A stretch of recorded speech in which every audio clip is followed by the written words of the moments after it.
Okay, buckle up, Buttercup, because we're about to blast off into the weirdest corner of the galaxy. The year is 2347. Earth, surprisingly, hasn't imploded. Instead, we've got a shiny new space program called Project Pen Pal, which, despite its cutesy name, is actually a top-secret NASA initiative to foster interspecies relations through a student exchange program. And because life is a cosmic joke, my dad, Dr. Alistair Finch, a man whose social skills are roughly equivalent to a rusty doorknob, was chosen to be the lead researcher. And I, his perpetually mortified son Finn, was his designated cultural liaison, which is just a fancy way of saying the kid who gets stuck with all the awkward bits. Our home for the next 6 months was the Stardust Wanderer, a spaceship that looked like a pregnant guppy and smelled faintly of recycled coffee and existential dread. It was currently orbiting the vibrant, chaotic jewel of a planet called Xylos, home to the Xylosians, a species of green bioluminescent beings who communicate through a series of melodic clicks and the occasional unexpected burst of glitter.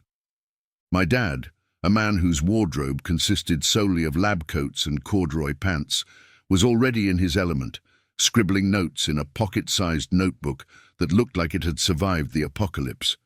"Finn, my boy," he boomed, not taking his eyes off the monitor displaying a Xylosian family frolicking in what I could only describe as a liquid crystal meadow. "These Xylosian mating rituals are fascinating. Note the subtle pheromone displacement during the 3rd cycle. Dad, they're literally just playing tag, but with extra sparkles," I said, rolling my eyes. I was 16, and my life motto was currently avoiding all forms of parental embarrassment. Then the hatch hissed open, and in floated our Xylosian counterparts. The mother, whose name, after much translation, we settled on as Lyra, was, to put it mildly, a vision. Her skin shimmered with a soft sapphire glow, her limbs moved with an ethereal grace, and her eyes, large and amethyst-colored, seemed to hold the secrets of the universe. She was, quite frankly, the most beautiful being I'd ever seen, and I instantly felt a level of awkwardness that could rival a black hole's gravitational pull. Beside her floated her daughter, Zilia, who, in contrast to her radiant mother, looked like a mischievous glitter bomb version of a teenager. Her luminescent skin flickered with a rebellious green, and she had a mischievous glint in her amethyst eyes that suggested a fondness for chaos. "Greetings, Dr. Finch and Finn," Lyra said, her voice a series of melodic clicks that were translated almost instantly by the ship's universal translator into a surprisingly sultry alto. "It is an honor to be your guests." My dad, bless his ill-equipped heart, responded with a flustered stammer, Yes, welcome. Please do make yourselves comfortable. I imagine our gravity is different?" He gestured vaguely at the sparse, functional living area. Lyra chuckled, a sound like wind chimes in a summer breeze. "We are quite adaptable, Dr. Finch. It is we who should be grateful for your hospitality." Zilia, however, was not interested in pleasantries. She was staring at me with an intensity that made me want to disappear into the nearest air vent. "You," she said, pointing a luminescent finger at me. "Are Finn?" Yeah, that's me," I said, trying to sound nonchalant while simultaneously wondering if I had a spinach leaf stuck in my teeth. "Good," Zilia said, then, without another word, zoomed past me, went into my room and slammed the door. My jaw dropped. My dad, completely oblivious, was still trying to figure out if he should offer Lyra a cup of his recycled coffee. Dad," I said, my voice a strained whisper, "I think your interspecies exchange program has hit a snag." And that, my friends, was just the beginning of the weirdness. For the next week, life on the Stardust Wanderer settled into a bizarre rhythm. My dad spent his days in the lab, dissecting Xylosian flora and muttering about the intricacies of their reproductive cycles. Lyra, thankfully, was a fascinating conversationalist, and I actually found myself enjoying our discussions about the differences in our cultures. She was surprisingly funny, with a dry wit that could rival even my own sarcastic tendencies. Okay, so Lyra was cool, like genuinely cool. She had this amazing way of making even the most mundane things sound fascinating, and she had a knack for making my dad's awkwardness seem almost endearing, almost. And she was a single mum, which in my teenage brain was somehow both incredibly intriguing and utterly terrifying. I mean, come on, she was basically a space goddess. But Zillia was a whole other level of bizarre. She continued her habit of sneaking into my room, not to steal my snacks or play video games, though I did catch her eyeing my vintage console with a suspicious amount of interest, but to observe my socks. Yes, you read that right, my socks. One afternoon I found her sitting cross-legged in the middle of my room, surrounded by a mountain of my mismatched socks. She was holding one up to the light, her luminescent skin shifting from green to a confused shade of violet. "These coverings," she said, her voice clicking with a puzzled tone, "they are fibrous and smelly." "They're socks, Zillia," I said, trying to maintain a semblance of composure. "Humans wear them on their feet." She tilted her head. "But why? Your feet already possess a protective layer. Why add this scented padding?" For warmth, comfort, sometimes fashion," I offered weakly. I was starting to feel like I was in some bizarre sock interrogation. Zillia's eyes widened. "Fashion? Is this a ritualistic display? Do you select different socks based on the alignment of the moons?" I stared at her, completely dumbfounded. "No, Zillia, I just grab whatever's clean." She seemed genuinely baffled by this concept. "But the possibilities for expressive adornment are limitless. Why would you choose random?" She picked up a particularly garish sock with a picture of a cartoon badger on it and held it up with a mix of fascination and horror. "This badger, is it a deity?" It's a cartoon," I said, feeling like I was losing my mind. This pattern continued for days. Every time I left my room, I'd return to find Zillia surrounded by my sock collection, meticulously examining them with the intensity of a forensic scientist. She'd ask me increasingly bizarre questions about their purpose, their origins, and the proper way to arrange them in a sock drawer. Apparently, my system of shove them in was deeply offensive.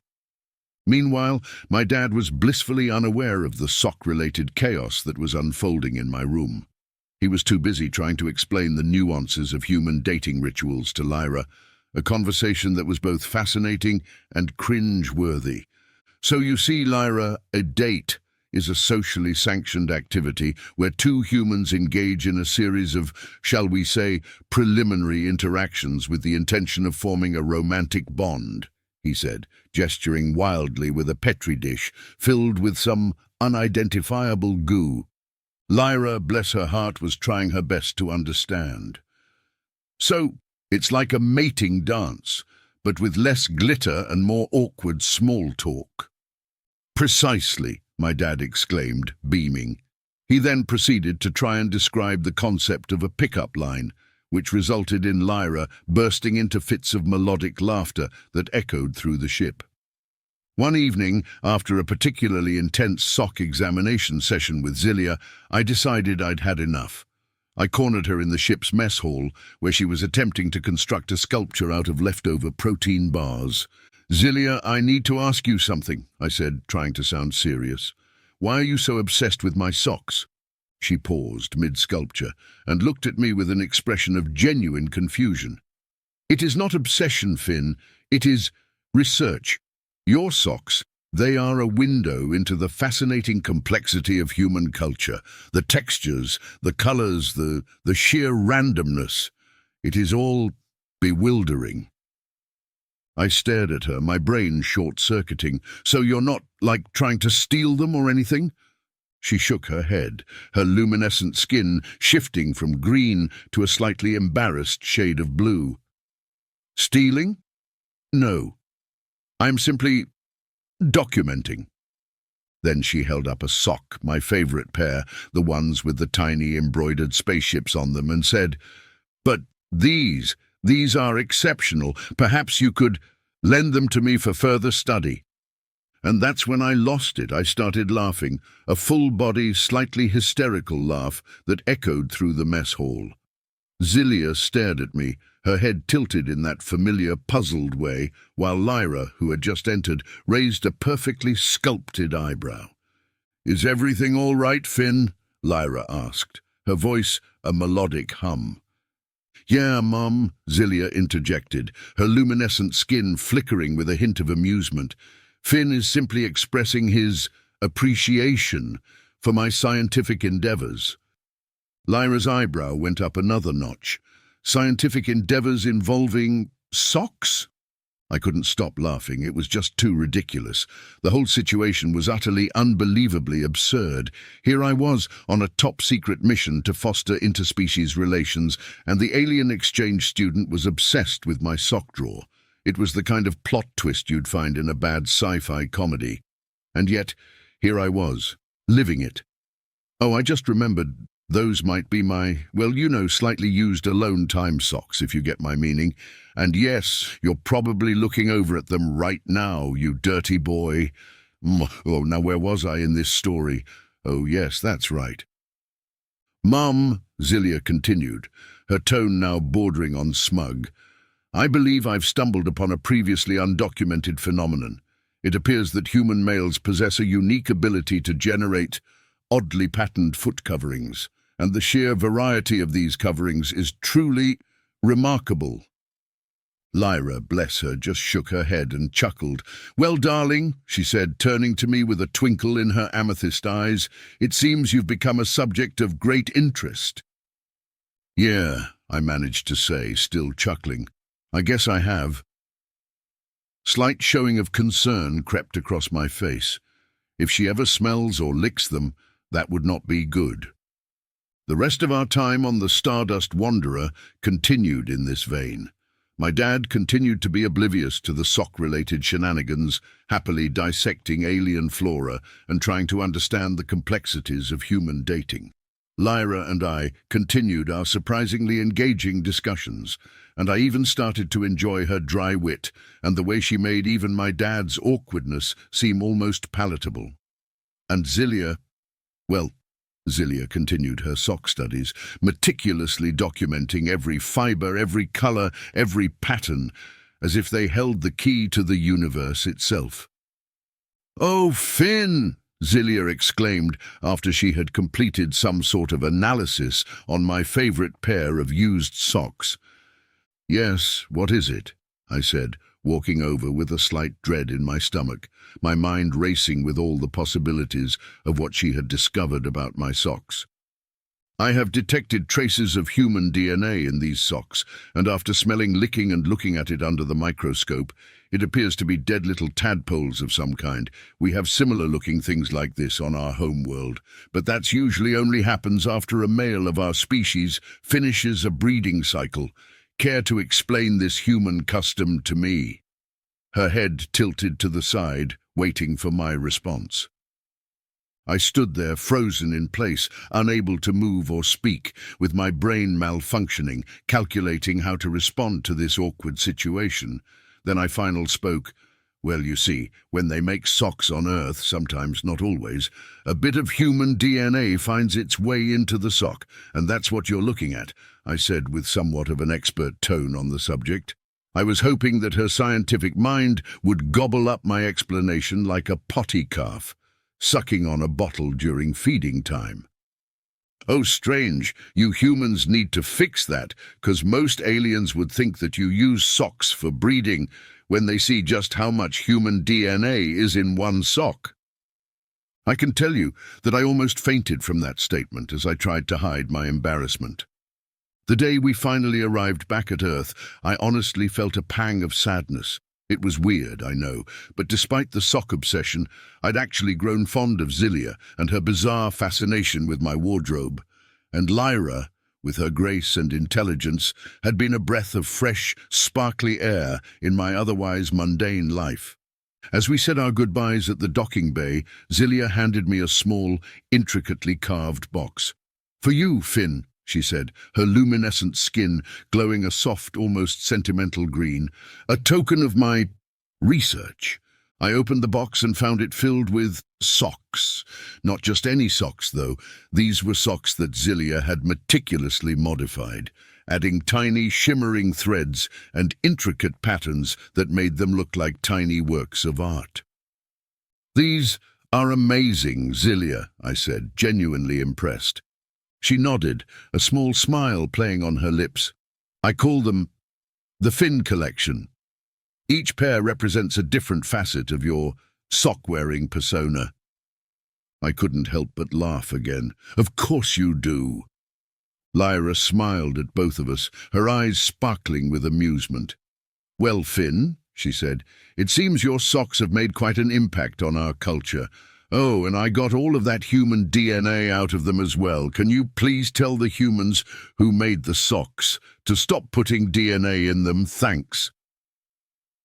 My dad, finally emerging from his lab, blinking in the harsh earth light, looked completely bewildered.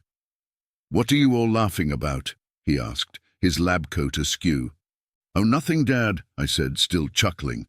"Just interspecies cultural exchange, and yes, I will tell the sock makers not to put DNA into the socks."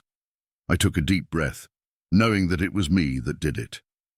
And with that, we watched as Lyra and Zilia boarded their ship, their luminescent forms fading into the vastness of space.